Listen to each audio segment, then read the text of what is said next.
Welcome to the What Are We Doing Here podcast, hosted by Josh Dunn. Hosted by Josh Dunn. Someone turn the fucking aircon on because it's hot as shit. It is.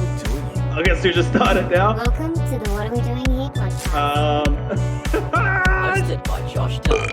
What are we doing here? What are we doing? You know what? It's Josh Dunn. what is time? This is the What Are We Doing Here podcast.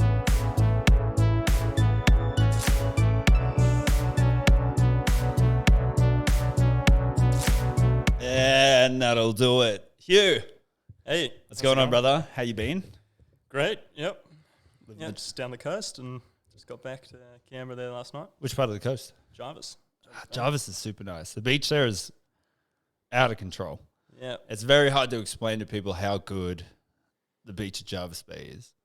Like the whitest sand Definitely. ever. So, I used to live like reasonably close to there. I used to live in Tummerong. It's near Husker Centre now and stuff. Right. So it used to be like before it got like super hectic there. That's where like the locals went, and then they'd send everybody else to the shitty beaches. Yeah, like Vincentia. Yep. There's like sharks and shit all the time. Right. Introduce yourself. Tell everybody what you're about. Yeah. Okay. So, introduce myself. So I am mountaineer, climber, steep skier. Love my skiing. A few years ago, I had a big ski racing crash in Canada, and I had a head injury that resulted in a medical condition called narcolepsy, which sort of affects your wakefulness during the day. There's two types. There's type 1, where those guys have sleep paralysis type seizures, where stimulus will cause them to go into like a sleep attack, and the excessive sort of daytime sleepiness. And then there's type 2, which is what I've got, and I just don't have those seizures, but I just have really bad sort of daytime wakefulness, and quality of sleep's really quite poor. So it just means that very, very tired all the time. Awesome. Yep. So And so it sort of upturned my life a bit, but I've worked out a bunch of strategies and an attitude to, instead of be victim to those circumstances, to instead see what I can do despite that. And now I'm out climbing more mountains and skiing more crazy things than I ever would have before. That's sick. That's such a good. It'd be one of those things. Is like when it happened, because it's such like a dramatic change. Sure. Like it's going from like, I guess what would you call normal, but like normality into this like this is yours now. Sure. I think the biggest difference is just everyday motivation. So when you get off a flight from LA to Sydney and you've watched movies the whole time rather than sleeping, you're just dead tired, you're exhausted, you feel crap. It's hard. Who would ever want to go for a run? When you feel like that, or after a big night out, you've been drinking the whole time. Party too hard. Who wants to go for a run that next morning? Nobody does. At all. No, that's right. And that's like it for me every day. And so without that natural motivation, I have to rely purely on the determination and discipline to go and achieve what needs to be done. Yeah, right. It's a weird thing. I remember like speaking to you in the gym about it, and it was one of those like you don't really hear about type 2 at all. Like as soon as you say narcolepsy, it's always like the type 1. Sure. Like you're just nodding off all the time, and Yep. I think that's the only stuff you see like on TV or in movies. You just see, it's a bit of a joke. Yeah. You know what I mean? And it's a bit Definitely. of a piss take about, people just, fuck, you fell asleep, but it's actually like it's fucking serious, you know what I mean? There's definite repercussions, but then you never hear about what you have. Like the type 2 where it's just fucking drained all the time, like just absolutely nothing left in the tank from the get-go. It's like as soon as you like wake up, it's like, I didn't sleep. Sure. Yeah. And so I won't go too much into the the medications and stuff, but with it unmedicated, it's very much like, you can sleep for 8, 9, 10, 12 hours and half an hour later feels like you haven't slept at all. So it's just, the quality of sleep is really quite bad. So you stay in REM sleep, so the really light sleep, and you're sort of dreaming, really easy to wake up, and you just don't get into that good quality deep sleep. There is a medication, to sort of when you start off, after being diagnosed, they'll start with the first line of defense of drugs, which is usually amphetamine based stimulants. Yeah. So dexamphetamine and modafinil, which is sort of popularized in university scenes for as a study drug. It's what else do they call it? There's another. So like Dexies and I don't know. What's the American one? The Americans have it is. Come on, brain. Oh, it'll come to me like fucking mid conversation. Sure, go for it. Ritalin, not Ritalin. Ritalin's one of them. I Yeah. haven't tried Ritalin, but yeah, that is one of them. I'm sure they're just all they're all sort of based off the same, the same type of thing that just the amphetamine based things that just keep you going. Yeah. So it's like coffee 2.0. Yeah. And definitely they will mask the symptoms and make you feel more awake, but they're not treating the cause. Yeah, it's just a Band-Aid. Right. And so, in the first year or so after my diagnosis, I was using amphetamines to try to obviously, one, feel more awake, and then two, achieve more during the day. Yeah. And what I found in my personal experience was I'd be taking these to, let's say, achieve a work task or an assignment, or just get through a day and catch up with friends. Yeah. And you would be continually masking how tired I got, and I'd be then slipping more and more into sleep deprivation. Yeah. And when you get into that point that I think I was fortunate back in my army days, after school, I was exposed to what sleep deprivation does to somebody. Yeah. And that's exactly what was happening, where I'd go into fight or flight mode and become hyper aggressive, hyper emotional, to the point where, a friend could leave me on scene on Facebook Messenger, and I'd be like, damn you, screw you, how disrespectful are you to leave me on scene? Where the fuck are you? Exactly. And just losing my mind over such trivial stuff. So, I found I was definitely burning through some friendships, very, very quickly. Yeah. Where I just wasn't in a very good sort of emotional state, because of these medications. And then I progressed through to this, drug which is called sodium oxybate, Xyrem, or in the street term GHB. So pharmaceutical grade GHB, and unfortunately it's not subsidised by the Australian government in the pharmaceutical benefit scheme. Yep. So it's $500 a pop. The full dosage. So the full dosage over a month would be about $1,600 in Australia. Yeah. Do you think it's one of those things, because it isn't like I said, I knew nothing about it till I spoke to you. Yeah. Do you think that's like a cause the government doesn't recognize it as as severe as it is? Like, they don't understand the severity of it, so they go like, it's just people taking drugs. You know what I mean? You know what I mean? It's like, it's just just students wanting to stay awake a little longer, or it's just people trying to get through their day. It's definitely, it affects 1 in 2,000 people. Yeah. Thereabouts. So, in Australia, what's that? 20,000, 25,000? Some ridiculous. Yeah. So it's not a huge number. But in how the policies work, it's just the sort of the number of people that it's not getting enough attention as it should, I think. And definitely, lots of people, and maybe the government as well, don't fully understand, the condition, and how it affects people, in being able to do a 9-to-5 job, can get quite difficult. And it's not recognised as a disability itself. I believe you can get, disability benefits if you're able to prove how it affects. But it's not, hey, this is the situation you're in. Yeah. But it's sort of a can of worms in, in regard and that sort of policy stuff. But yeah, the medication is at its full dosage, $1,600 a month, where that's out of scope for the majority of people. That's fucking crazy. Right. So I'm I've never taken the full dosage. I'm currently taking it at a much reduced amount, and I have days off each week to sort of pad it out as much as I can. Yeah. Which works for me, and what it does is it allows me to have a better quality night's sleep. And then that way, then I can avoid taking the stimulants as much as I can. Yeah, I think it'd be one of those things, like I was saying, it sort of rolls over onto one another. You know what I mean? You're trying to just fucking get through the day.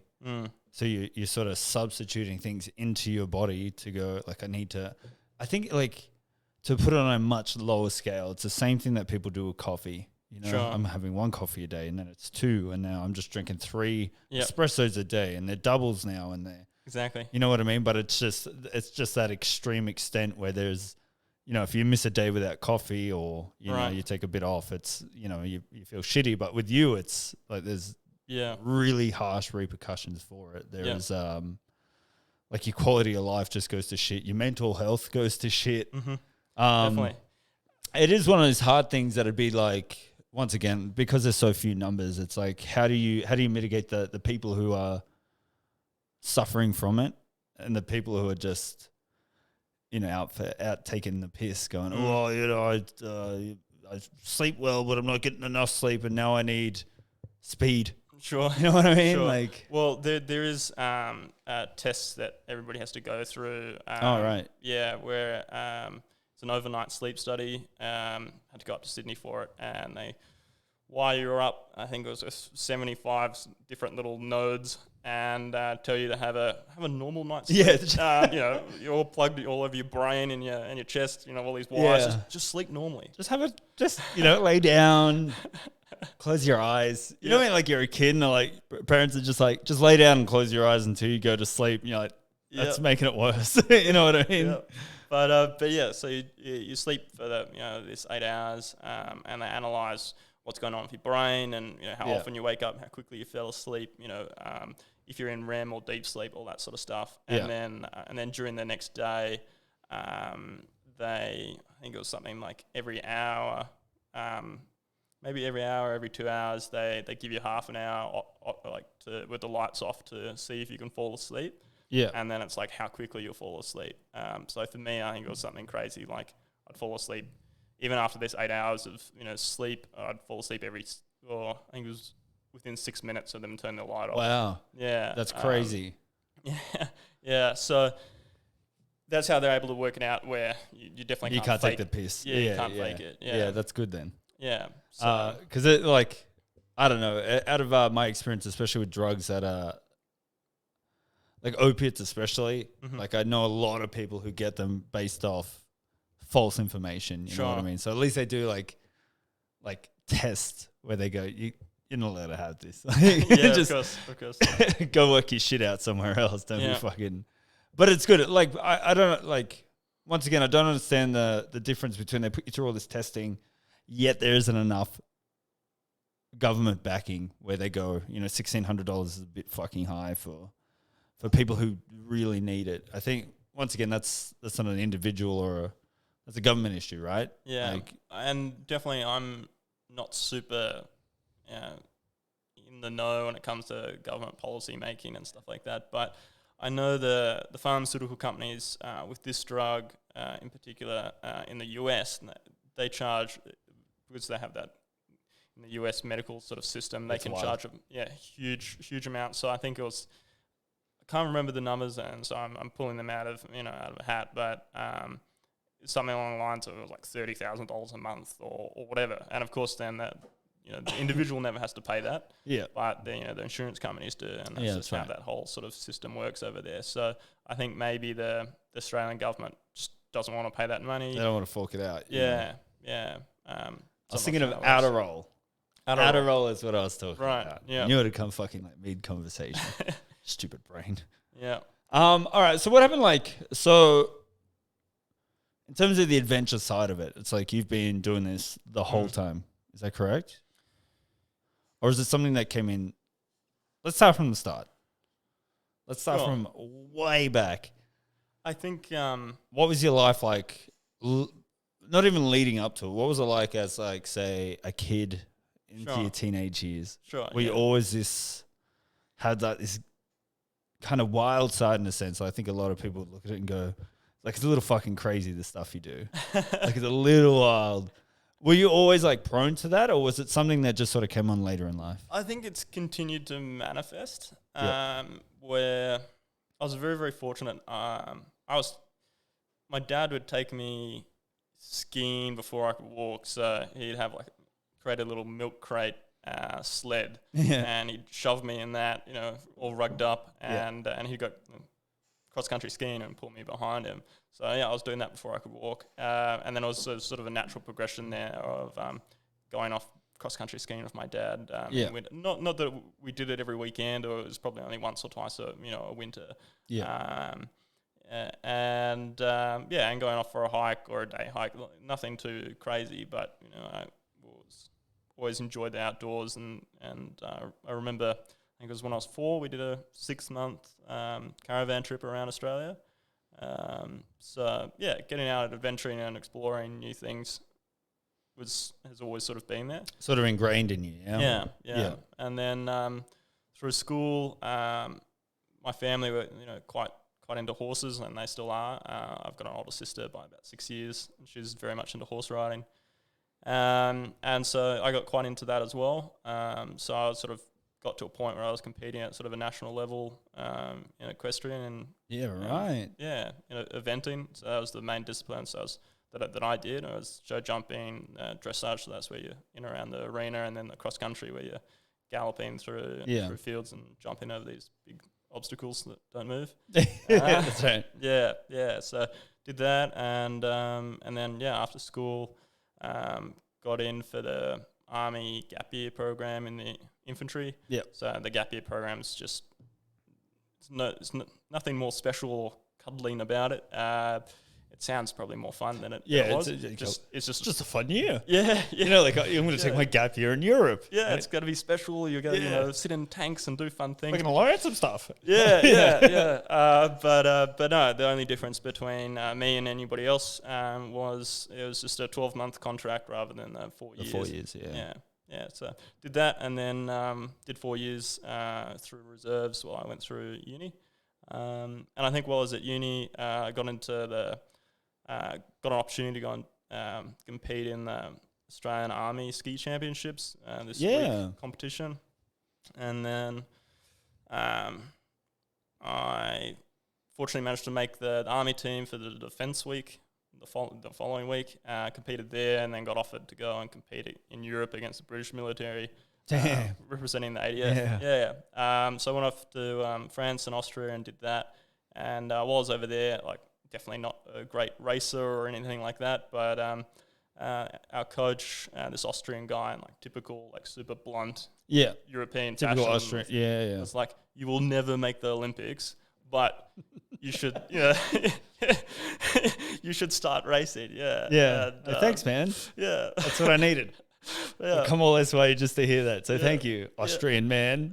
But so it really pushed me to go and start racing, and then so I very fortunate to go and train then in Canada and there at Perisher through the ski club there. So I was sort of doing 2 winters a year while I was going through uni. And while I was doing that, started getting more and more into backcountry skiing, and while I was in Canada, which was a really, really good way of sort of introducing into that much more wild environment where lots of things can go wrong and managing those risks. How old are you at this stage? It sounds 27. Fucking wild up into this point. You know what I mean? It's like you've ticked a lot of boxes. Even up to that stage, what was I doing? Nothing. I was I think just being a personal trainer, trying to run a business, and just tick that big box. It's like, we're done. You know what I mean? You're overseas. You're doing all this. Sure. This crazy stuff already. That's nuts. Yeah, I was very, very lucky. But I think it's easy. I know if social media and all those different things. I've been thinking about it the other day, where you can curate lots of fantastic adventures or activities or accomplishments, but I know for myself there's months that go by where I think, man, I haven't done anything cool in ages. Yeah, that's right. Just floated through life like a glorified jellyfish. Yeah. So yeah, there's definitely been slow points and things like that, but yeah. So yeah, from the backcountry skiing, then it's got that sort of then pushed me into the mountaineering. I think it was after the narcolepsy. So I had this big ski crash over there, and it had upturned my life in the way that I'd done quite well at uni, and my sort of direction was getting into project management and sort of management consulting with clients like in defence and the Commonwealth. But then suddenly being able to sit behind a computer for a 9 to 5 seemed very, very difficult. And just sort of unmanageable. And lots of everyday sort of responsibilities or expectations were now becoming much more difficult. Yeah. And I know with my ski racing, I joined, linked up with my team when they were training in New Zealand, and there was these younger guys there on the sort of the squad who, probably like 15 or 16 years old, and I just couldn't keep up energy wise. Yeah. Over there I saw Mount Cook in the background, silhouetted. It's the highest mountain in New Zealand and a technical one as well. And I thought, I'm going to do whatever it takes to go and climb that thing. Yeah. And at that time, I had no mountaineering experience. Going to get into it. Yeah, I was like, I'm going to go do a course. I'm going to learn. I'm going to get mileage. I'm going to get to a point where I can get up there unguided and go make it happen. Fuck. Yeah, yeah. And I haven't got there yet. I've done Mount Aspiring, which is another gorgeous mountain over there, and a few other ones. But that's Cook. Because of the weather and a few other bits and pieces, I just haven't done it yet. But just wait. So I've just been progressing that way, and then with the ski racing, it provided me with the skills, very technical, skiing skills. Yep. And then I've been able to progress more into steep, deep, big mountain skiing. Yeah. Yeah. I think once again, I think it's one of those really out of just general knowledge about how difficult it is to ski. Sure. Like me, I look at, you can watch it and you go, that's pretty easy. Right. Yep. But in the practical sense, even just going skiing. Sure. You see it even on South Park did an episode of just the French fry and the pizza. Right. You know what I mean? They just do that the whole way down the mountain and stuff. Yeah. It is incredibly difficult. Sure. Yeah. On easy mountains. Yep. So what is what is the main difference between saying, just a general, you go to Perisher or something like that, Sure. Threadbow, to the stuff that you're doing? Is it just the incline? There's multiple factors. So in the backcountry, I'd say,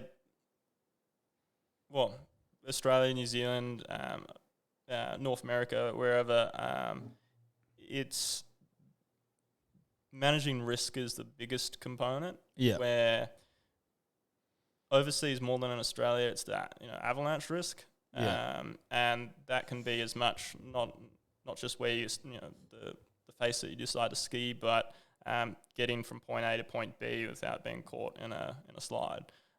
So being able to, and that takes quite a lot of mileage and sort of a keen awareness of what's going on around you. And it's very easy to be blasé, ignorant, or overconfident, and then get whacked. And even you can be very, very switched on and still just be very, very unlucky. Yeah. But I think, and there's an attitude that I have for being in the mountains in general, is that there's those things like avalanches or seracs, which are giant overhanging ice blocks that you'll sort of find on mountains, or rock fall, or these various things that can go wrong, and they're called objective danger. So they exist, whether you're there or not, they can just happen. Yeah. And so the thing for myself is accepting that these things can occur, and then doing everything that I can do to ensure that human decision making and human behavior has not contributed to my fellow mates, or fellow climbing partners' deaths. Yeah. That's nuts. So yeah, and I know of, it's very easy to get online and see lots of mountaineers and backcountry skiers who die every year. Yeah. And even a fellow I had met January 2019 who was very on top of his stuff, a far better climber than me. He was a medical student, I think out of Harvard, doing a sort of a stint in New Zealand, and 2 weeks later he was dead. Yeah. And he was very on top of his stuff. Is it something like that? That's the risk that you guys understand. So there was I think somebody did an interview with those wingsuit gliders. Sure. And they're very aware of the fact that every jump could be their last jump. Mm-hmm. They're there's such a minimal, so small of a gap in terms of error, in between living and dying. Is it the same for you guys where it's you can be aware and you can have everything switched on, but it just takes this one split second, or is it a little less harsh? I think it depends on your individual. Like if you're completely aware of the risk, it depends on your own risk threshold or the amount of risk that you're prepared to take. Yeah. So, like going backcountry skiing, you can especially in Canada where the forecasting is very good. You can get online, you can see what the snowpack is doing, how likely a slide is, which direction or aspect is most dangerous, what elevation, and so you can take that information and choose to do a route or to ski in a manner that will reduce the risk. So let's say it's very above the trees, it's very high, high risk avalanche. Well, you could just reduce your risk by staying in the trees. Yeah. Right? Or you could go up higher, but make sure you dig a pit and look at the snow conditions yourself and assess, okay, do we go ahead or do we turn around here? That's another example of what you could do. Or you could decide not to go out at all if the risk is too high. But some people's individual risk thresholds will be higher than others, and I think that's always going to be a personal decision. Yeah. And I don't think, and I think if that individual's accepted those risks for themselves, they're totally entitled to doing what it is that they choose to do. Yeah, right. So you can definitely go mountaineering and be quite safe. And taking a guide, paying for a guide, for example, and then having that expert experience where they're taking the decision making and the risk can contribute, or even the objectives that you're choosing to do. Yeah, right. What do you mean by digging a pit? So I suppose I threw in a bit too much of a technical element for anybody who's non-skiing, non-mountain. It's overly technical. But digging a pit is where you grab your snow shovel out and you can dig, in the simplest terms, dig a hole and then look at what is going on with the snow layers. And you can see what the fresh snowfall is, where there's a weak layer, so where it's how likely it is to then slide, how deep that layer may be. Tell that out of just digging straight into the snow. Yeah, so you can dig out of the snow, and then one of the common tests is a column test, where you then sort of dig out a block of snow of the snowpack, and using your hand, you can tap it 10 times, and then if it doesn't slide, you can tap it with your from your elbow 10 times, and then over the shoulder 10 times, and that's providing different levels of pressure onto the snowpack, Yeah. and you can determine how likely it is to slide that way. So if you can wail at it over your shoulders, then it's probably pretty stable. You're good, But yeah. if it slides after a few light taps from your hand, then you probably shouldn't. Then be run. there. Yeah, Get out of there. Yeah. How deep are these pits? Well, it totally depends on the snow. So like in Canada, you can easily dig them, 1.5 meters, Yeah, right. or however deep that the snowpack is. In Yeah. Australia, potentially a contentious issue. I don't usually dig a pit in Australia because our snowpack is very different. It's much wetter and the snow consolidates a lot more. Yeah.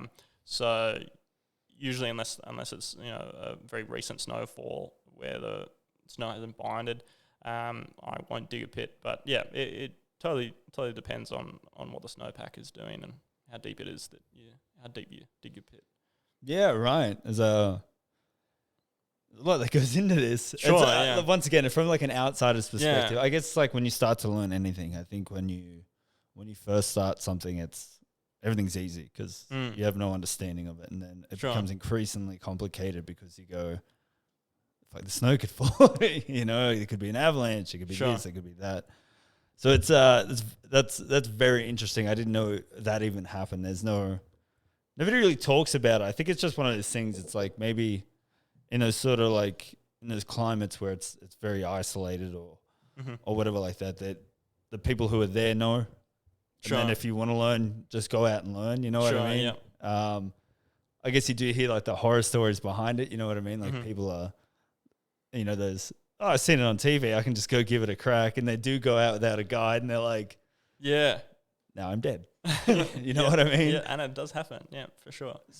Get a guide. Like, you know what I mean? It's like if you're going to go surfing, Yeah, get some lessons. get some lessons. If you're going to jump out of a plane, Probably want some lessons. probably get somebody behind you, hanging out, making sure you do the right thing. So I guess I think it's just that that complacency because you're on the ground, because we're on the ground every day, and it's just a little bit of snow and people have seen snow before that they can go, I can just walk up here. I can just do this.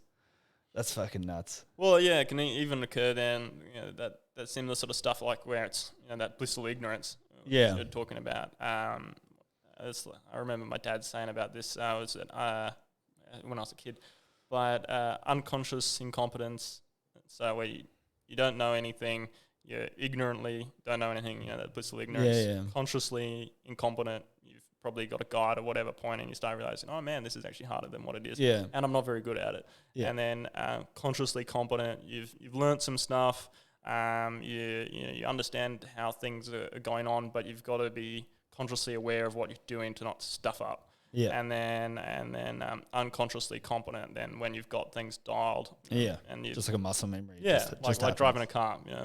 You don't think about changing gears when you're driving. Yeah, that's right. Yeah, that's an excellent way to put it, though, and I think that's it's very apparent in like literally everything you do. Sure. You know what I mean? So it's just once again, there's like varying levels of risk. And then people associate their skill in other things with skill outside of the things they don't know. And then they try and apply it and they die. And I can't remember the psychological term is for it, but where even if you do have all that skills and experience, you can go out and do something and nothing bad goes wrong. So then you go, okay, I'll go out and do it again, and then nothing goes wrong, and then nothing goes wrong, and nothing goes wrong, and then something goes wrong. But because nothing's gone wrong for so long that you just go, oh, well, it must have been safe. I feel as though that should be something I'm studying psychology, so there's definitely something I should know. It's been a long day. Yeah. You can see me yawning. It's not because I'm bored. I've been up. No. Yeah. The shit crack. But that is something. But yeah, I think it's very I think a lot of I'm big into like UFC and fighting and stuff. You see a lot of fighters who go their whole career without losing, and then as soon as they lose, like it becomes incredibly apparent that like this is real. You know what I mean? There's like once again a sense of complacency, and once again, fighting is in a sense safe because it's two people and it can be stopped. Whereas like if in your situation where people are going out and they're like, yeah, but I hiked it before and it's like I was fine this time. But once again, that margin for error on the other side of it is literally death. Whereas in terms of fighting, there isn't. So once again, it's human complacency is fucking.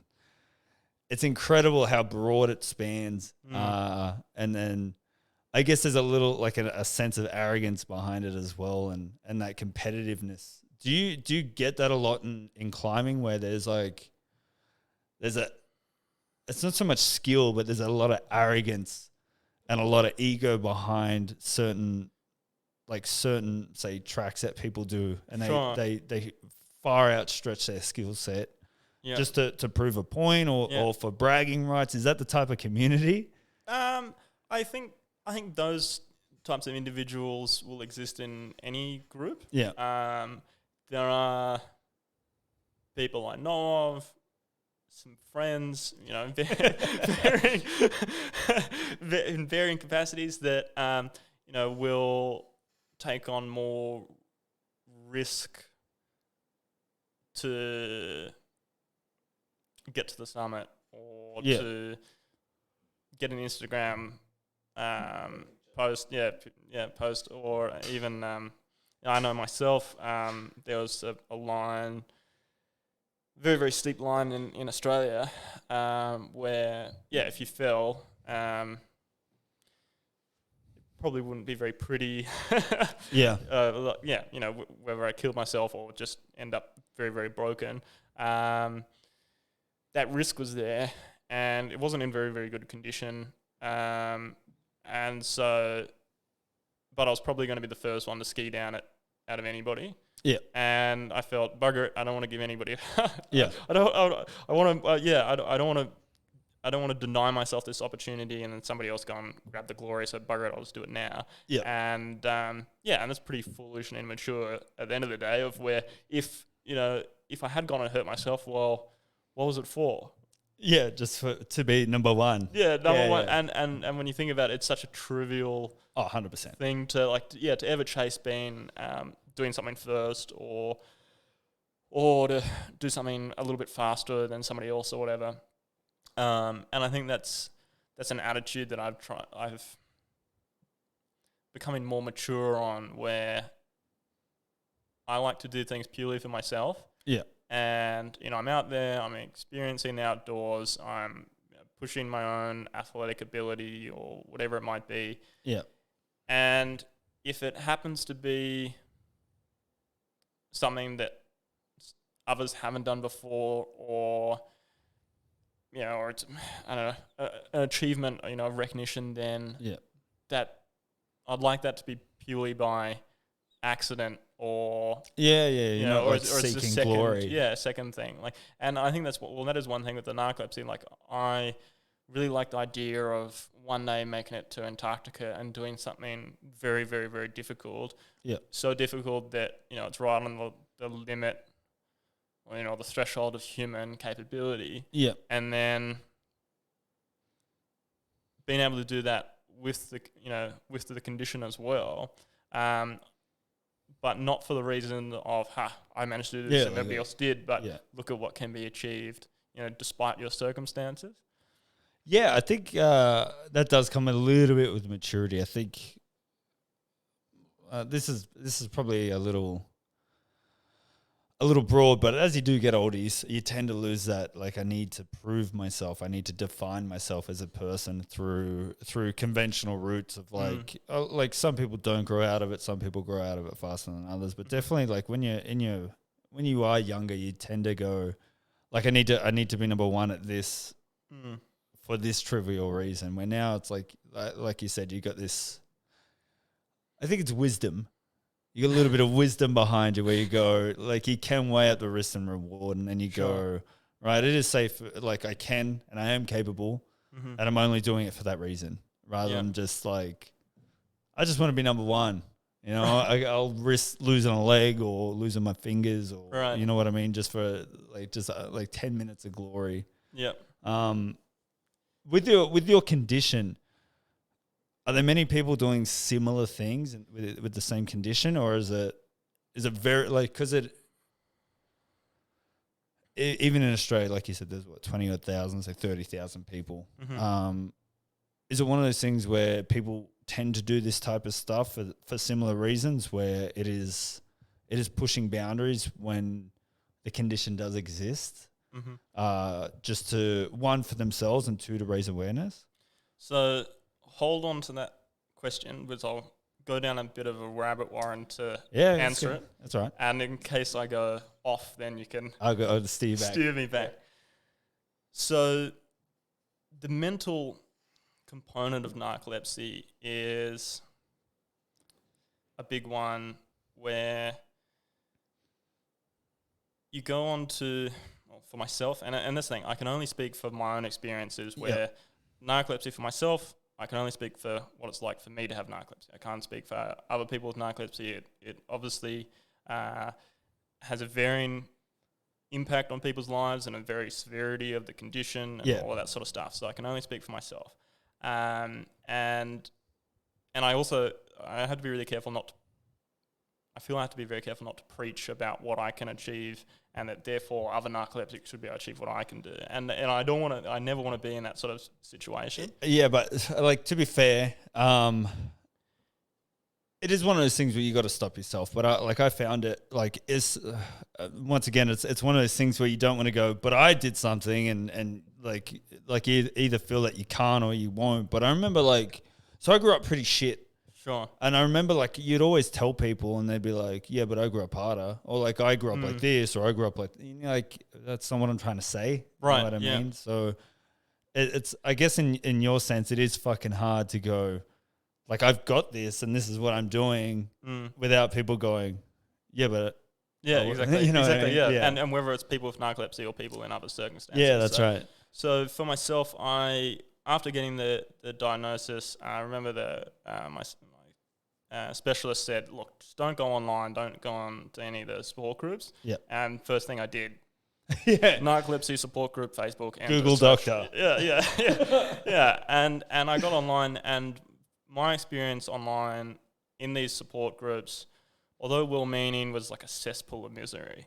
Yeah. Because there was a lot of people who were having a very, very bad time, struggling with their bad time, and then putting it into words and posting on it for everybody else to see. Yeah. So their experience became my experience and my worldview.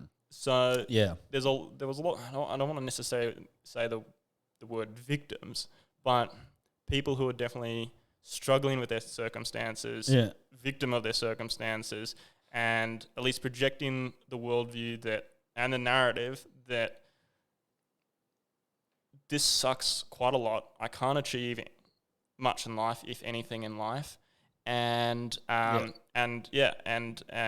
ruined me. Yeah, or it's ruining me. And seeing that made me think, damn, I have no hope. My dreams, from before are gone. Clearly, if they're struggling like that, I'm struggling like that. I can't achieve. Yeah. And it wasn't until I think it was and so I went into a very, very deep sort of, I'd just say depressive state for about a year or so, where I think because I was still trying to push to do the ski racing, where it wasn't really coming up as it was before. Still trying to push assignments or work, commitments of work, where I was not doing so well before, and this was then with the amphetamines and losing friendships and all that sort of stuff. It wasn't until a Jocko Willink podcast where he was talking about the meaning of the word can't, and he's saying that when children say the word can't, adults will go, have you really tried everything? Yeah, it's just a 4-letter word. Yeah, have you really tried everything? And ha ha ha. But then, adults, do we really, apply that same, principle for ourselves? Have we actually tried everything? Yeah, that's right. And for the vast majority of things that we say, I can't do it, probably not. Have you gone and read every book, blog, talk to every, have you found anybody who's been in your circumstances? Because there's probably been other people in the world over who's been in your own circumstances and have found the ability to overcome. Have you spoken to those people? Probably not. And then so when you say can't, it's not that you actually can't do it, as that You won't do it. yeah, you don't have the determination, the willpower, whatever it is, to do all that is possible, all that is necessary to achieve, that thing. That's right. And yeah, when I heard that, I was like, man, I'm a piece of shit.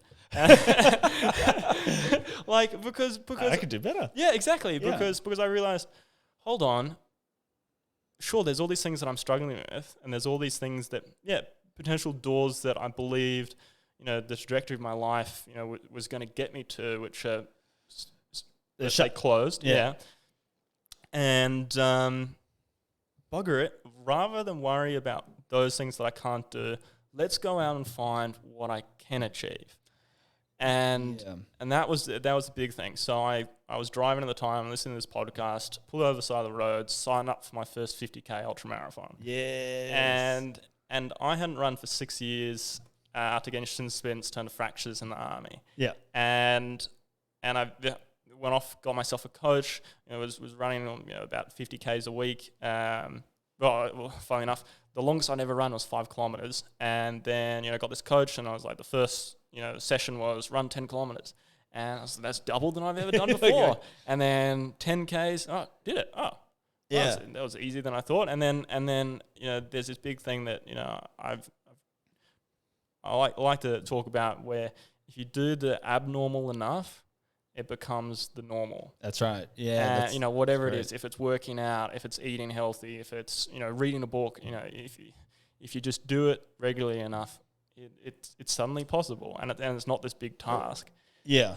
But that's right. I think this the woe is me attitude, the negativity definitely rolls over onto itself, and I think everybody can notice this, and everybody can look at their life and go, like, I lost my job, and then I started gaining weight, and then I started losing sleep, and then I started eating shit, and then I started getting depression, and then you know what I mean? And everybody can map that out. Yeah.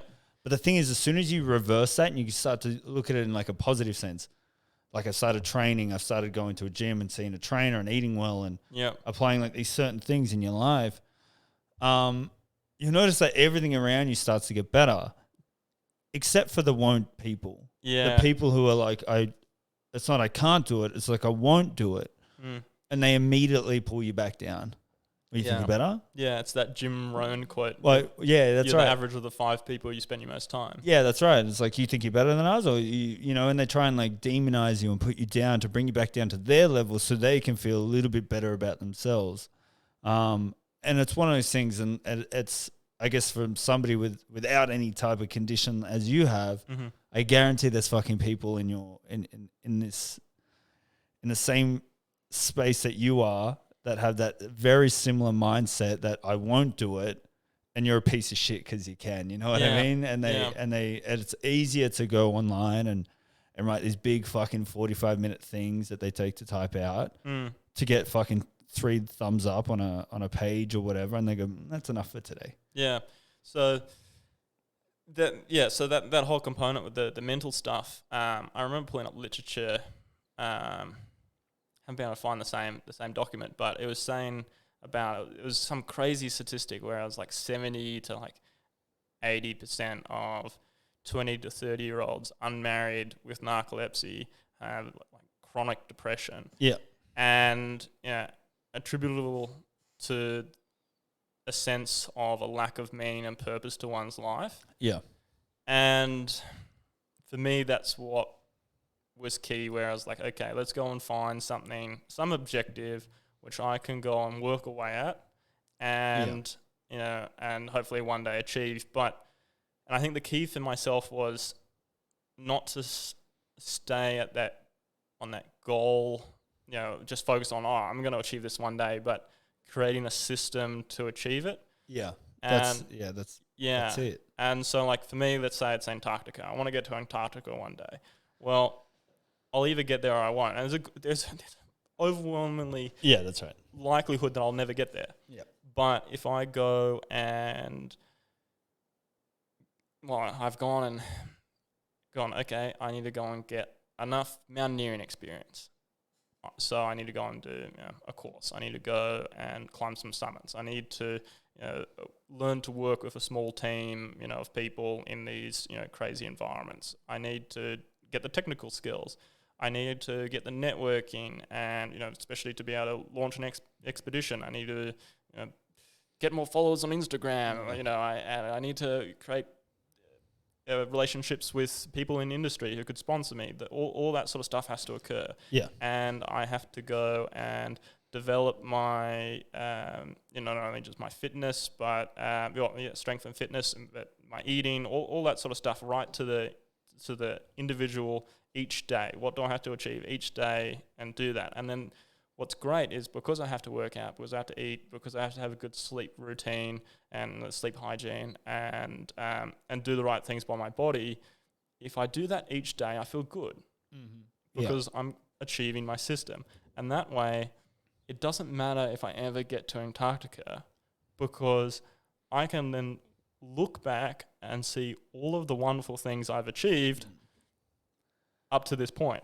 I think that's across the board with like anybody. Like my family is riddled with depression, and once again, you can always trace it backwards, but no one can ever trace it forward. Like you said, I think people set these fucking ridiculous goals sometimes, and ridiculous isn't bad. It's not bad in a way. Ridiculous is aiming high, going hard, aiming for the best possible outcome, and then you go, all right, I'm gonna be a millionaire in a year. Right. And then they sit on their ass for a year. Yeah, and then they you feel go, terrible. I'm not a fucking millionaire. What the fuck happened? Sure. Like, you sat on your ass for a year. You're like, well, did you create any steps in between the now and the million? And I don't know. You're like, you know what I mean? But as you said, there is like those steps are really the basis of your happiness throughout the journey, because yes, getting to Antarctica would be great. And yes, achieving that goal would be great, but you can look back on like everything that happened beforehand, and you like, it wasn't just me going straight to Antarctica and then coming back home and going, well, that's it. Yeah, it's a process, right? It's a whole fucking process that you look back on and you're like, I created something out of fucking nothing, rather than just being like, I went there, I achieved it, and now I'm done. It's the same people who do go, oh, I want to be a millionaire, right? And you give them $1 million and they're like, oh, that was it. You know what I mean? Yeah. Like it's still equally as unhappy. You're just unhappy with $1 million. Yep. You know, that's a thing that goes across every human. You know what I mean? It's this inability to create small goals to achieve that ridiculous goal that you want, that crazy thing that everybody sets out for. It's good that it happens across the board, but I think once again, it's do you go back to those forums and go, this is what I'm doing? I did once. I remember writing a post on, I think it's the Australian Narcolepsy support group, after I did the 50K, and I was like, look, I did this, for you guys, because I wanted to show what can be achieved, despite our circumstances. Yeah. And they're like, shut up. yeah, I got a pretty negative response. 100%. You think you're better? Yeah. Obviously, your narcolepsy is different to our narcolepsy because I can't do that. Yeah, fuck off. yeah. And I remember there was even somebody. Do you have them? Please not- have some comments. Well, I don't have the post anymore, but I attached a quote to it,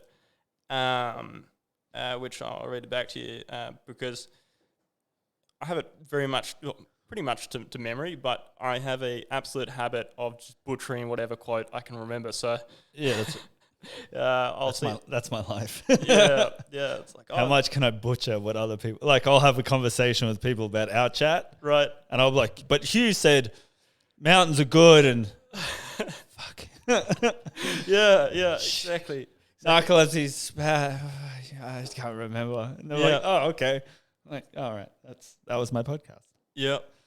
So there was this quote. There is one elementary truth, the ignorance of which kills countless ideas and splendid plans, that the moment one definitely commits oneself, then providence moves too. Anything you can do or dream you can, begin it. Boldness has genius, power, and magic in it. Begin it now. That's it, though. Yeah. That's that's just fucking life, man. Yeah. You know what I mean? And I think it's going to be across the board. Like, it has to be. Like, there has to be a level of, you look at humanity as a whole, and you can remove conditions, you can or apply conditions, you can apply race, you can apply backgrounds and upbringings and the amount of wealth, and there's always going to be this bottom, and it's hard to refer to people as the bottom. The people that can't overcome particular things, once again, they have this outlook on life that their life is meant to be something else, but this happened and I can't do it now. Yeah. You know what I mean? And it sort of just instantly puts this halt on where just don't even try. Like, you've got this is your fucking life now. Yeah. And it's such a fucking, like, out of all, like, and once again, there's millions of cases of people coming from the bottom to the top, coming from a condition to better, coming from this to that. Mm-hmm. And once again, it just never shines through. Like I said, it's even your case of you going, I just ran 50 Ks to prove that we can do it. And everyone's like, shut up. Yeah. Like, yeah. And how hard would it be to fucking stay? You know what I mean? Like, how hard would it be for somebody in your position to go, like, I just did this and you guys are telling me to fuck off. Yeah. For you to go, like, I would immediately be like, catch us later. Yeah. You know? Well, and it hurt. It definitely hurt quite a lot. Where I remember there was even one individual who was trying to suggest that I didn't have the condition, or that it must have been so mild that, you know, it's like, you couldn't possibly have, narcolepsy as bad as mine. Oh, yeah, there's always those, right? Yeah, right. Once again, there's always I remember, like you hear it all the time.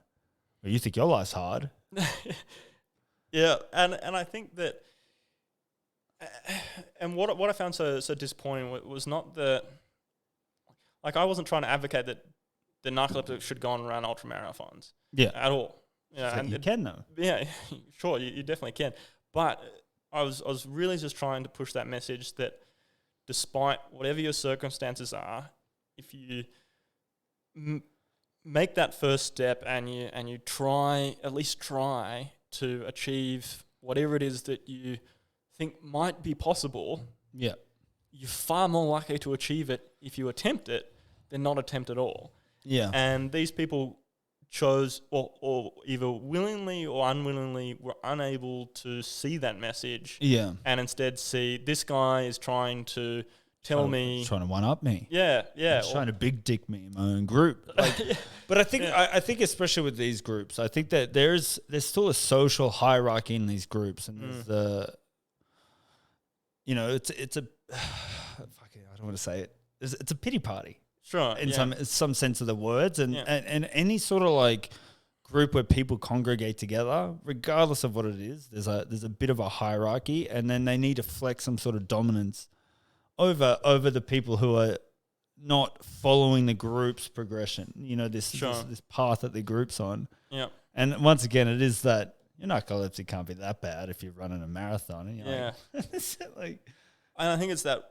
worldview as well, where, like in politics, when people get really swept into politics, wherever it be left or right, or, a particular political individual, whoever it is that they're following, music, what have you, and if you then present an alternative to that reality, that's when it's like, oh, enemy, that's a threat. That's a threat to my worldview. And for those people, at least, they were happily unhappy, where, it's easy to post on, like, and there's different, and it's hard, like with narcolepsy, where there are these different, Instagram pages where people, post heaps of narcolepsy related memes or whatever. And it's all about, like, some are more comedic than others, but there's lots of ones who are posting about how shit their life is. Yeah. And it's like, you still have the time, you've been able to find the time, the energy, and the motivation to go online on Instagram, write a bio. Yeah. This is a blog length bio about how bad your day is, yet you would have the energy, hypothetically, or to, instead of post that, be able to write a blog on something more meaningful. Like positive. Something positive. Right. Like something that brought joy to your day. Exactly, yeah. And if you've got that time to go online, then surely you've got that time to do something which is more productive. But now I sound like a parent. No, I think it's that that misery loves company, right? Sure, And you can yeah. definitely find it. Yeah. You can definitely, like, if you post in a particular group that has, once again, you can find it fucking anywhere, Reddit, Facebook, any types of these groups where it's like it's a pissing competition between who can be the saddest, Yeah. who can have the most damage, who can do, you know what I mean? And so I remember having, like, my friends are starting to have kids, Right. right? And I think it's like we're in a different generation. I remember, like, growing up and it's like, don't have kids. Kids will ruin your life. You'll never sleep and you'll never eat. You know what I mean? You always fucking hear it. And then you always get that one parent like, no, my kids are great. Like, my kids, you know, I get 4 or 5 hours sleep, but, you know, it's about having kids. And the parent's like, well, fuck you then. You're like, what is wrong with you, man? It's woe is me and misery loves company. Yep. That's exactly what it is. And I think the biggest problem with it is, and I always use this analogy, you can do something a million times, and as soon, like, even with me in the business, right? It's not a business; it is a business. I've had hundreds of really good customers, positive feedback, and I always remember that one bitch. You know what I mean? And Sure. it fucking sinks into your head, and it plays out every fucking day. Every day I go to do something, I'm like, fuck, what if they don't like it? Because that one person was a bitch. Sure. You know what I mean? Do you get that? Like, this fucking, like, everybody else is going, like, you're kicking ass, you're taking names, you're fucking out there shredding it, and then you got this one dickhead group that is like, nah, you ain't it. Yeah, You know what I mean? It definitely, this screws with you, doesn't it? And I don't know, it must be something about human nature where you feel like you got to prove something then to Yeah. those people. Yeah.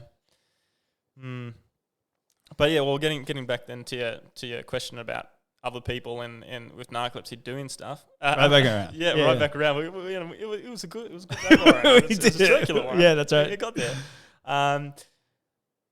There are a handful that I've come across on, like, Instagram that are, especially in that, you know, the outdoors environment. There's one guy who does bulk trail running, and he runs like way more than me, and he's just out there getting after it. And it's sick to watch, and it's great to watch, but also it was a really awesome thing when I came across him, because I was like, great, I'm not the only one. Like, Yeah, that's and then I came across a few more who are you know, athletes or just getting out there after it, which has been fantastic. But it's definitely a minority. yeah. I think it'd be sorry to cut in. I think it's one of those things. It's like you've been pushed into a position. Sure. Like, it's one of those things. It's like it is what it is. And then once again, the first group you found, like, you're trying to find some commonality. You're trying to be like, well, I'm not like them anymore. I'm like these guys. Yeah. But then you're like, I'm 100% not these guys. I'm here, like, right in the fucking middle. Yeah. You know what I mean? And it's hard to relate. So then I guess it is that diamond in the rough type thing where you find these people and you're just trying to connect. Is that what it is? Like, you just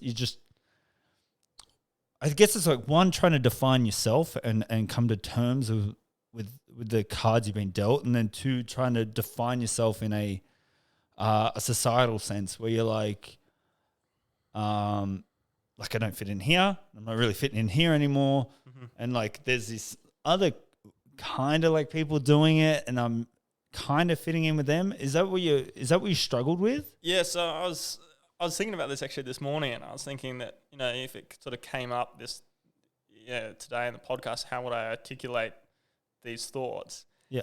And, you know, myself relating to narcolepsy, there's lots of people, like, the more that I've sort of spent in the space now, there's a few individuals that are very, very hard getting out after it, and then there's, as I've said already, lots that are just struggling, having a hard time, and they're, I'd say, the majority. And then there's different ones where, you know, and I find these guys probably the most inspiring, where they're not necessarily out, you know, on the top running these, you know, these ultras or doing this, you know, the crazy running or skiing crazy stuff like I am, but, you know, they're everyday folk that have just gone, bugger it. I'm going to just try to make my life a little bit better. Yeah. And I'm going to go to the gym now, or whatever it might be. I'm just going to eat a bit. It's like, I'm a bit overweight, and I've always attributed it to my narcolepsy.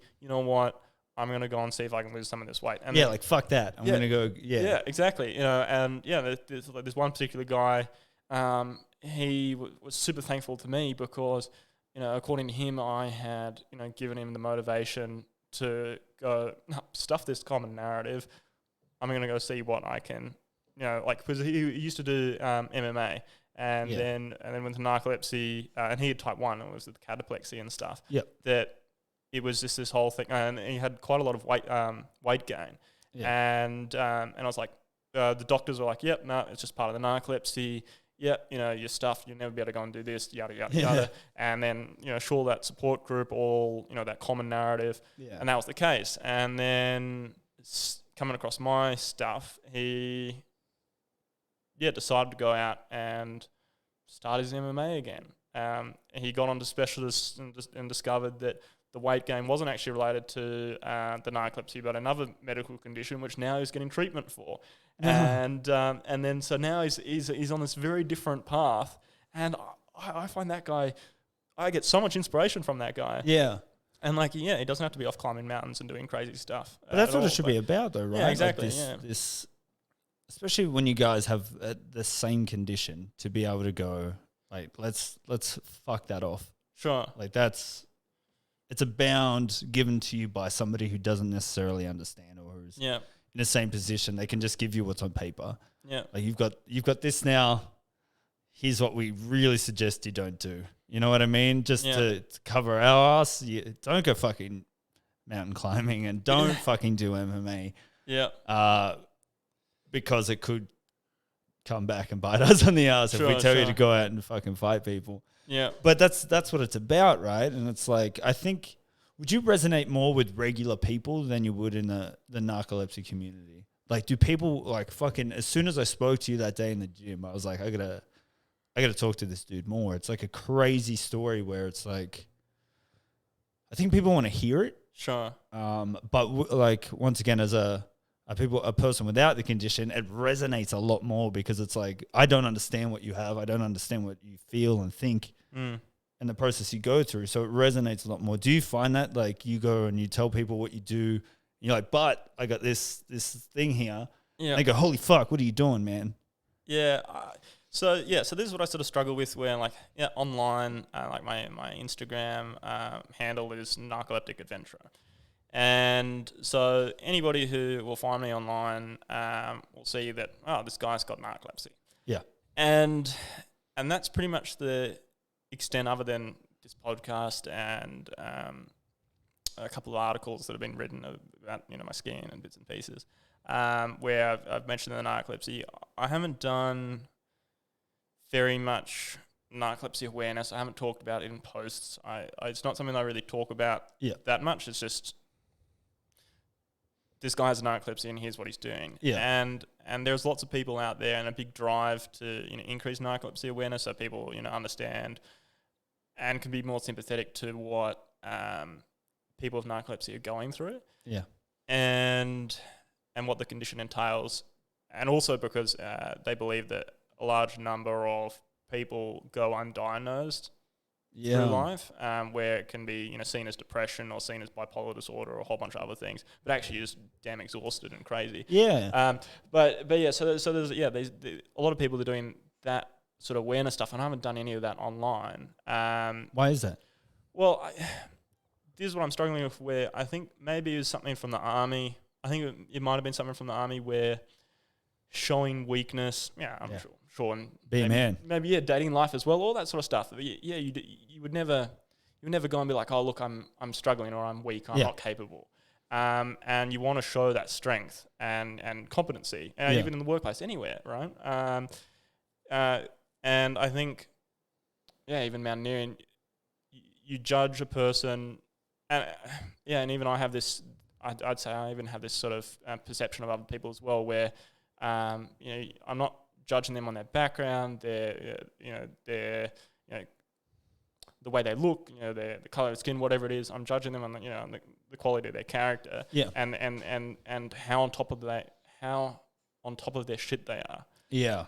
Yeah, and so if I then start talking about narcolepsy and how bad it is, then I suppose that there's that concern that people then think, oh, you know, Hugh's not on top of his shit. He's got this thing that he's dealing with, and you know, maybe I don't want to go climbing that guy. You know, like let's say they found me online and they're wondering if they're going to send me a message about like, hey, do you want to go climbing together? Yeah. But if I'm talking about like, oh man, life's really hard. Yeah. You know, and I struggle with all these things. I'm like, oh, Yeah. maybe I don't want to go with that guy. Yeah, yeah. And so there's, I suppose there's that component as well, but also there's something this guy Chad Wright, he was a ex-Navy SEAL.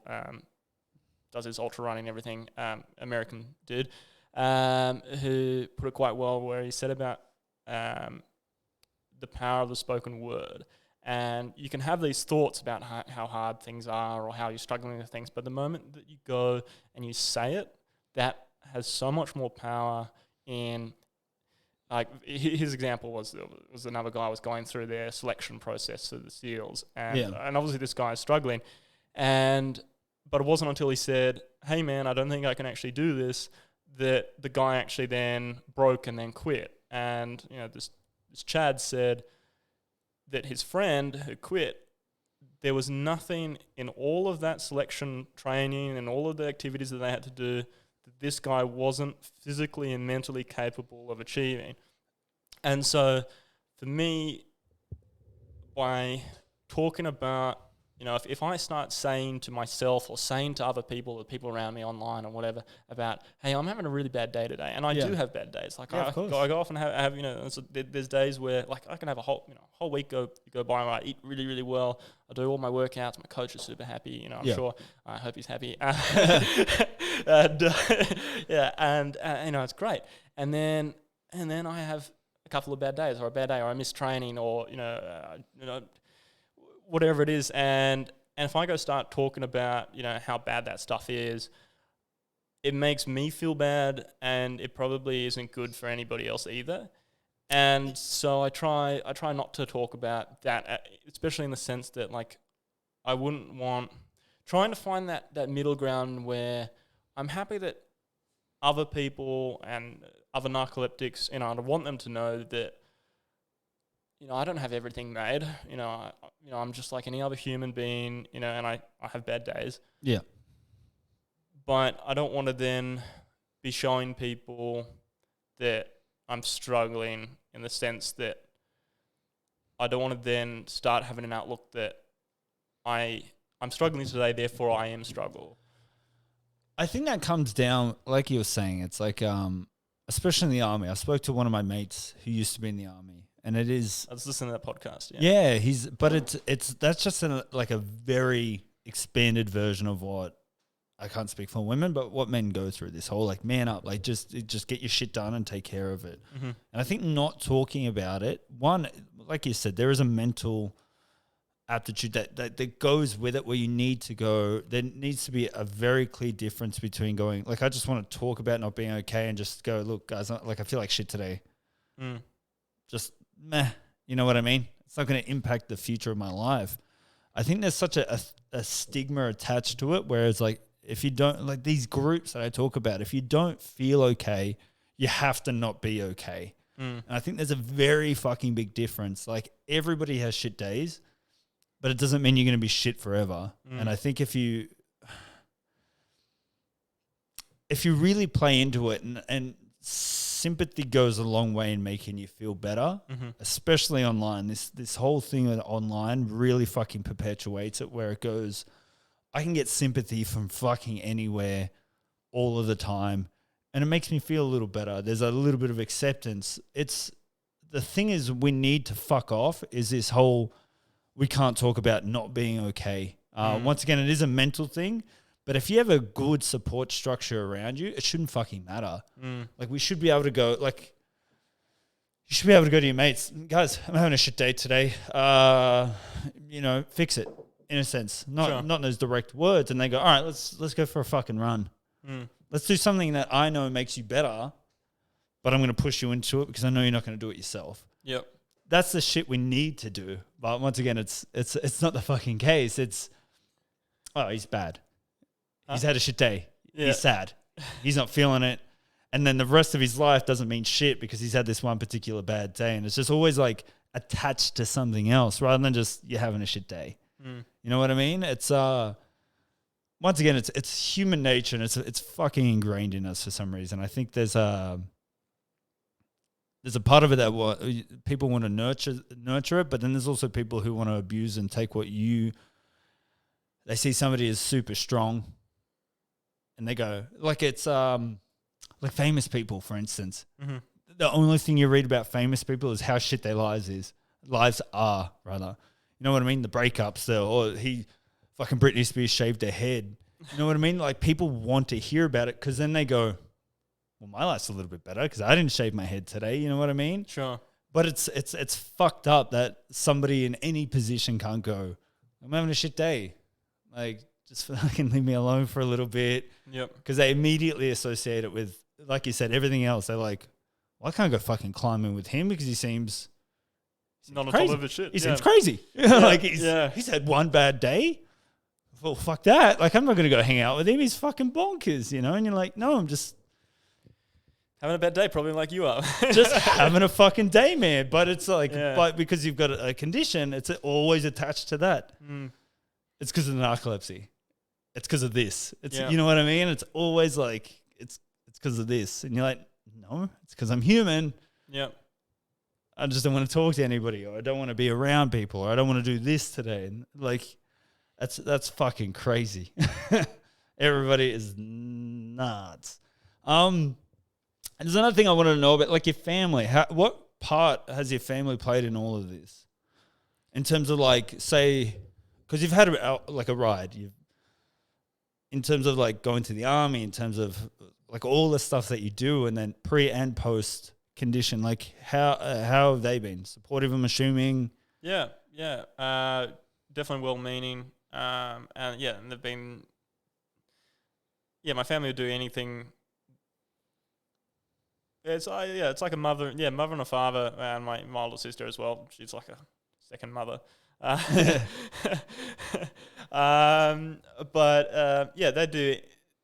They kill themselves to support me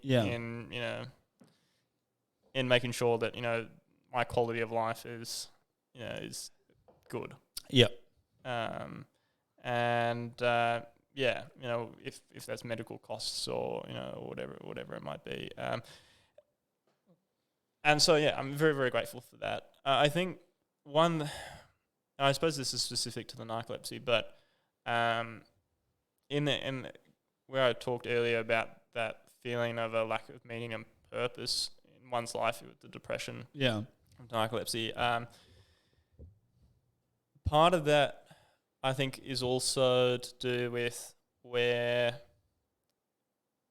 after somebody's diagnosed with narcolepsy, that they're struggling to do to achieve prior achievable everyday tasks. Yeah. But so they're now like failing or struggling to achieve them, or their family and the people around them have taken away those things which they were struggling at to try to make their life easier. Yeah. Resulting in a lack of meaning and purpose. Because if you don't have things to struggle at, then what is your life about? So is that like a day-to-day things, do you think? Like they go, well, he's got this now, I got to cook and clean, and you completely remove everything from them. Yeah, let's say in whatever varying level of capacity that those tasks are. Let's say you are reduced to like, here are all your household tasks. Let's take them away, then you can just sit on the couch and look at Instagram. You can rest. Yeah, you need to rest, and you're like, that's not what I need. Yeah, exactly. And then of course you feel pretty worthless, right? Because if you're not, you have to be in life. You have to be going and doing things, whatever task. Achieving tasks to then be feeling good. And it's, I remember like in the army, the basic training that you have your parade like brass, and these little pieces of brass that are all like unpolished and unfinished, and then over the 3 months of basic training, you have to polish them from coarse to pretty much you can clean your teeth in the reflection. Yeah. And it seems like a pretty stupid task to do, but I think for many people in basic training from whichever background, there were people who hadn't ever been given an opportunity to need to work away at something and then be proud of their accomplishments. And you feel great when you achieve something. And it's that whole thing of like making your bed first thing in the morning. I don't do this. Yeah. Full disclosure. But I'm out of bed. See you later. Yeah. But like, if you make your bed, then you've already achieved your first task of the day. That's and then right. it's easy to achieve your next task. And, Yeah. and then things will continue down that way. I think David Goggins and Jordan Peterson are fucking huge Sure. on just that very simple task at the start of the day. Yep. Yeah. Make your bed, man. But like David Goggins is what? He's an ex-Navy SEAL. Yeah. Jordan Peterson's a clinical psychologist, and they are very fucking big on just that is literally your first task of the day. Like, Sure. well, wake up, make your bed. Yep. But it sucks. I don't do it either. Yeah. I make it later when I got everything else I done. make it every now and then. I change my I'll make it sheets. occasionally. Yeah. Yeah. At I some don't want point. to. Yeah, exactly. But That means I have control of my life, David Goggins. yeah, well, and that's the thing. There's always things to improve. Yeah. But I think you're right in terms of like the appreciation for just chipping away at something. Yeah. Once again, I think especially now with social media and stuff, everybody wants everything now. And I think it's so. Even as a trainer, I went through this. It's called the biggest loser period, where it was like everybody's like, I want to lose 10 kilos in 2 weeks, and you're like, it's not going to happen. Like, but Biggest Loser did it. You're like, Sure. okay, because they starved Yeah. like obese people, like Right. people who had 10 kilos to lose in a week. But I think there's like a part behind it as well now with like, you see like a 12-year-old with millions of dollars because they're posting stupid things on the internet where it's like, internet is a crazy place. there is no such thing as working towards something now. It's like, I'm going to do it. It's going to kick off and I'm going to make it. Whereas like, once again, there is no chipping away at it anymore. Like who the fuck wants to chip away at anything? Like who wants to chip away at their fitness? Yeah. No one. Like you just want to go in and be buff immediately. And who wants to chip away at their own life? Like who wants? Once again, it's that big picture. I want this fucking ridiculous thing. Yeah. Delayed Immediately. gratification. Yeah, fuck that. That's for losers. Yeah. But it's good that you say that. The thing with that, people trying to take responsibility away from you when all you want is regular responsibility. It's a crazy thing. My grandma actually told me this. So I remember when we first moved to Canberra, we stayed with my grandma for a few months while this place was getting. It was still tenanted, so we had to wait for them to move out before we could move in, essentially. And I just wanted to do everything for my grandma because I was like, I love my grandma and she's old and I want to take care of everything. And then one day she just fucking clicked in. She's like, you got to fucking stop doing this, man. That's and great. I'm like, what? Like, why? And she's like, this is the shit I do every day. This is the shit I need to do every day. Right. Just let me fucking do it. And I was like, yeah, but like, I'm here. Like, I'll just do it for you. You can just relax. She's like, I don't want to relax. Yeah. She's like, the last thing I want to do is be sitting down all fucking day relaxing. She's like, I want to do stuff. I want to go get the shopping. I want to go fucking wash the clothes. I want to go do this. I think like with you, is that like across the board? Do you think that like the group that we're talking about, everybody's taking all their shit away from them? So then all they got left is this fucking Facebook group where they're like, whoa, blah, blah, blah, blah. You know what I mean? Sure. They've taken that objective away. They've taken that the purpose. Yeah, yeah, I'd definitely say that's a big component. Without knowing, what individual, other people's house, home situations are like. Yeah, and I think one other component that is probably relatable to we discussed before, that average of the 5 people you spend most time, but Yeah. in family environments, in your home environment, I suppose this is a theme from Jordan Peterson's as well, about chaos and order, where in my situation I need order. I need to go to bed at a certain time. Yeah. If I want to get up in the morning, then at a particular time I need to go to bed at a certain time. And if I'm eating late, then I can't go to bed. I need multiple hours between eating and going to bed. With this medication. And so if I'm eating at 10 p.m. at night because that's when my family's eating dinner, then not like it's every night, but let's say just because they're on a farm, they're very, very busy. And that's just when they've got time to have dinner, and they're doing the best that they can. Yeah. But that means that ideally I should be having like 3 hours between dinner and going to bed for this medication to work as best as it can. And if that means then if we're eating at 10, well then me going to bed at 1, it's just not practical, which is not good. So then I'm going to bed earlier than that, and then the drugs aren't working as well as they could. That sort of thing. And having that structure, eating the right meals. For me, I find like a lower sort of like a whole foods diet is sort of ideal for me. Least amount of processed, heavy carbs. They sort of make me feel more tired. That sort of stuff. So a lower carb whole food diet is great for me. And but for the family, their diet preferences aren't necessarily the same as mine. Their routines aren't necessarily the same as mine. And then so it's been able to then try to find that that balance between other people's requirements and your own as an individual. And so, I think that's a big thing with narcolepsy, but then also I could see that with, everybody else in, share houses or living with their parents, whatever, where because of quite a lot of my adventuring, I'm not usually, on the farm with the family that often. Yep.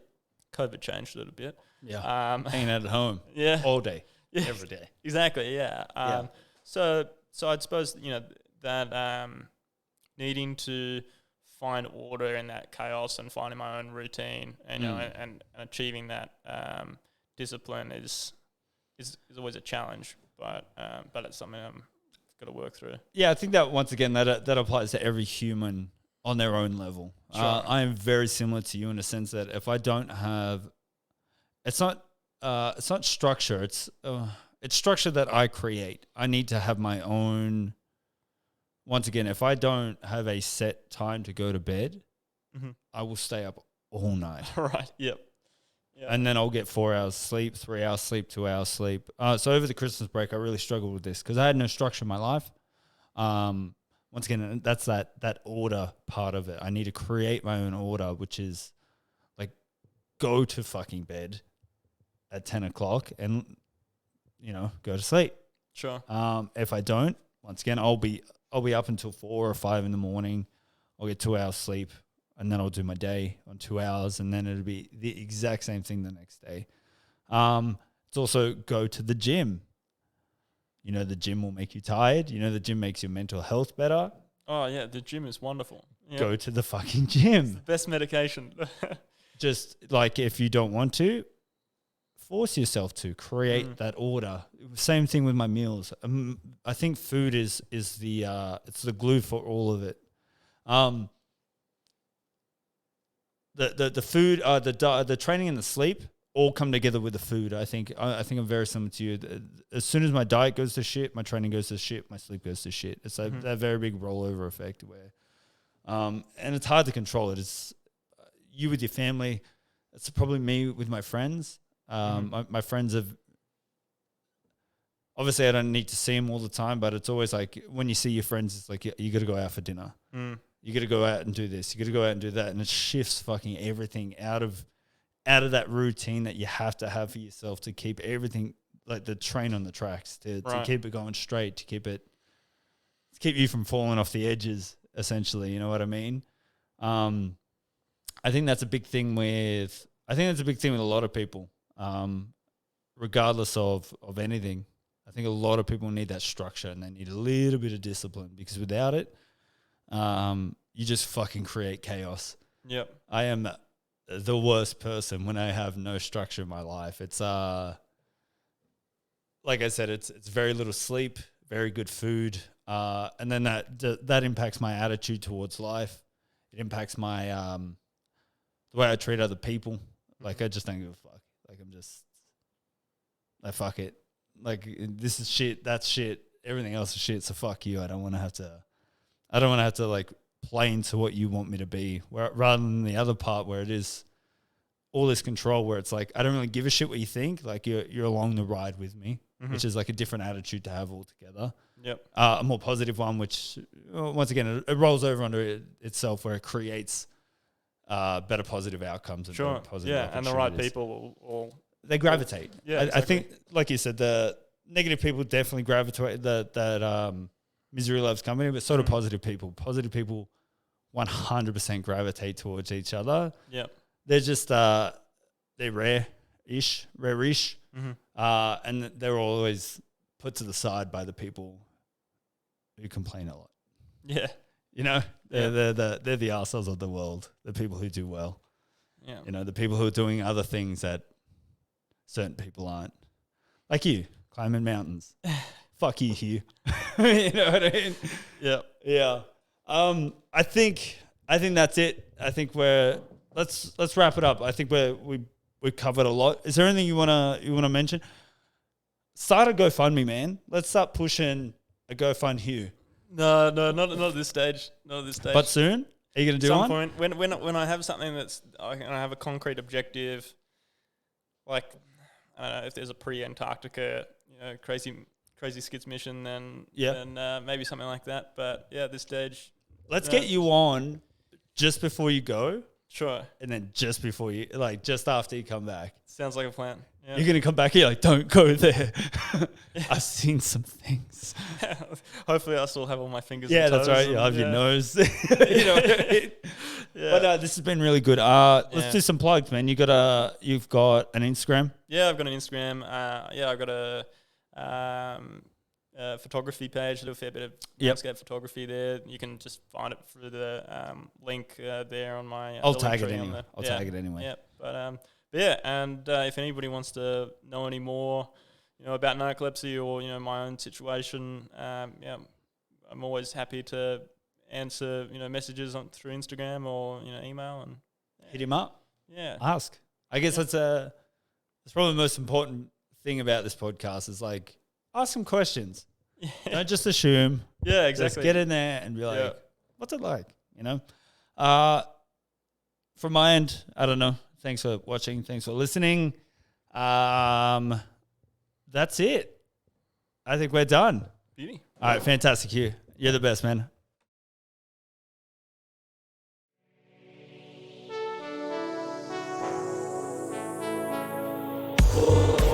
Welcome to the What Are We Doing Here podcast, hosted by Josh Dunn. Hosted by Josh Dunn. I haven't done the fucking aircon on because it's hot as shit. It is. I guess we just started now. Welcome to the What Are We Doing Here podcast. Hosted by Josh Dunn. What are we doing here? What are we doing? You know what? It's Josh Dunn. what is time? This is the What Are We Doing Here podcast.